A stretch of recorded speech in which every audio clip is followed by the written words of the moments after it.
Trump के आते दुनिया में खलबली मच गई है। जी हाँ, टैरिफ का जहां पर एक बार वॉर हो रहा है, वहां पर यूएस का सबसे पुराना दुश्मन ईरान, वहां से भी खबर आ रही है। जी हाँ, यूएस ईरान परमाणु वार्ता। क्या लोग पूछ रहे हैं, क्या ट्रंप के दौर में दो दुश्मन दोस्त बन सकते हैं? नमस्कार, मेरा नाम हैदर अब्बास नकवी है और आप लोग मुझको इस वक्त द स्वतंत्र पर देख रहे हैं, यूएस और ईरान। आज हम एक ऐसे मुद्दे की गहराई में उतरने जा रहे हैं जिसने दुनिया की राजनीति को दशकों तक प्रभावित किया। अमेरिका ईरान के परमाणु रिश्तों की कहानी। क्या ट्रंप सरकार में फिर से कोई डील हो सकती है, या ये सिर्फ एक बार फिर से राजनीतिक नौटंकी है? जी हां, ताजा घटनाक्रम पर आइए नजर डालते हैं। ईरान के विदेश मंत्री अब्बास अरागची और अमेरिकी के स्पेशल एनवॉय स्टीव विटकॉफ के बीच हाल ही में मस्कट में अप्रत्यक्ष वार्ताएं हुई। मकसद है ईरान पर लगे आर्थिक प्रतिबंधों को हटवाना और बदले में ईरान के यूरेनियम संवर्धन गतिविधियों पर रोक लगवाना। डोनाल्ड ट्रंप ने इन वार्ताओं को प्रेस कॉन्फ्रेंस में स्वीकारा और धमकी भी दी, अगर डील नहीं हुई तो अंजाम बहुत बुरा होगा। Iran wants to deal with us, but they don't know how. They really don't know how. We had a meeting with them on Saturday. We have another meeting scheduled next Saturday. I said, that's a long time. That's a long time. So I think they might be tapping us along.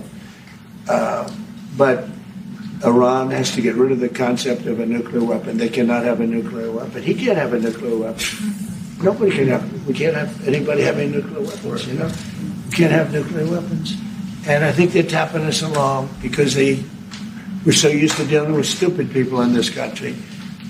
And I had Iran perfect. You had no attacks. You would have never had October 7th in Israel, the attack by Hamas, because Iran was broke. They were stone cold broke when I was president. And I don't want to do it. I want them to be a rich, great nation. The only thing is, one thing, simple. It's really simple. They can't have a nuclear weapon. And they got to go fast because they're fairly close to having one. And they're not going to have one. And if we have to do something very harsh, we'll do it. And I'm not doing it for us. I'm doing it for the world. And these are radicalized people, and they cannot have a nuclear weapon. Iran में क्या बदला वो भी समझिए। Iran अब पहले जैसा नहीं रहा। वहां की औसत उम्र है 32 साल। नई पीढ़ी में ना 1979 की क्रांति देखी, ना इराक ईरान युद्ध, और ना ही खुमैनी की विरासत। ये पीढ़ी रोजगार, महंगाई और अंतरराष्ट्रीय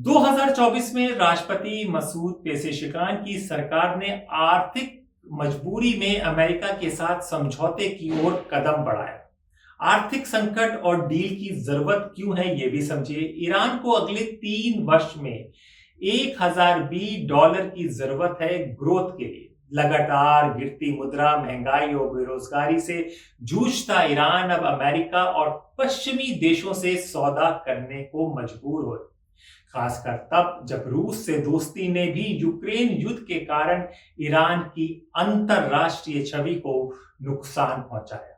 अमेरिका की स्थिति और ट्रंप का एजेंडा क्या है, इसको भी समझ लीजिए। ट्रंप के लिए यह डील एक राजनीतिक जीत हो सकती है। 2018 में जिस परमाणु समझौते से उन्होंने अमेरिका को बाहर निकाला था, अब उसी टेबल पर वापसी उन्हें ताकतवर दिखा सकती है। At the end of the day, to be able to be sustainable, you need to make both sides see it. Otherwise, you may be able to strike a deal, but it's not going to be lasting, and oftentimes it ends you up in a worse situation. So if you want a durable deal, you have to make sure that both sides win something.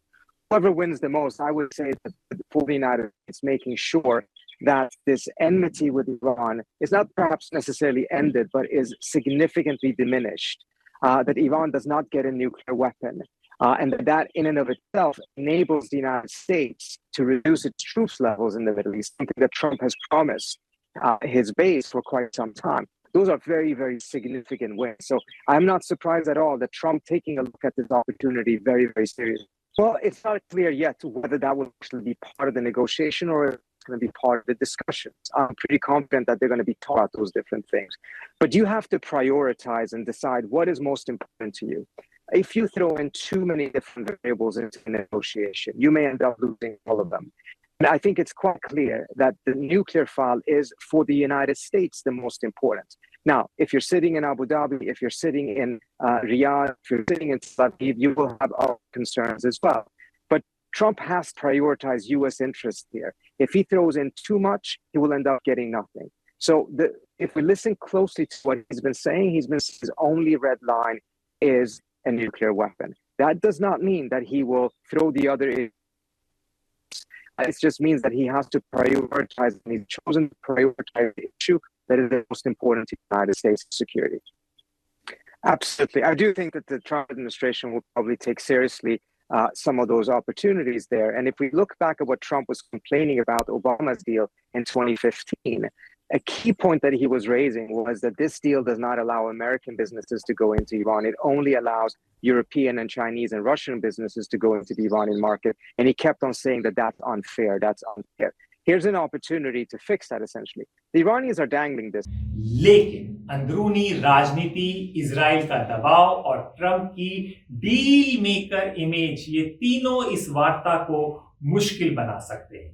समझौते में क्या पेचीदगियां हैं और अंतरराष्ट्रीय क्या दबाव है, इसको भी समझिए।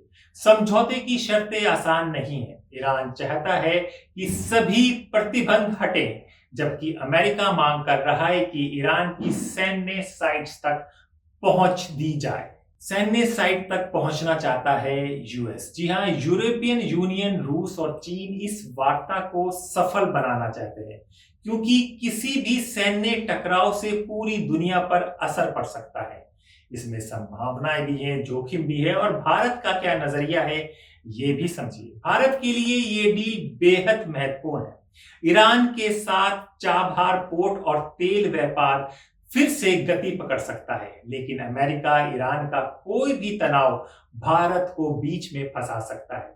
क्या भारत इस डील को एक संतुलन के रूप में देखेगा या किसी एक पक्ष को प्राथमिकता देगा, ये आने वाला वक्त बताएगा। जनता की राय क्या है ये भी समझिए। हमने कई लोगों से पूछा क्या ईरान और अमेरिका दोस्त बन सकते हैं। कुछ बोले डील होनी चाहिए, इससे विश्व शांति को मौका मिलेगा। कुछ बोले ट्रंप भरोसे के लायक नहीं, आज डील करेंगे कल तोड़ देंगे।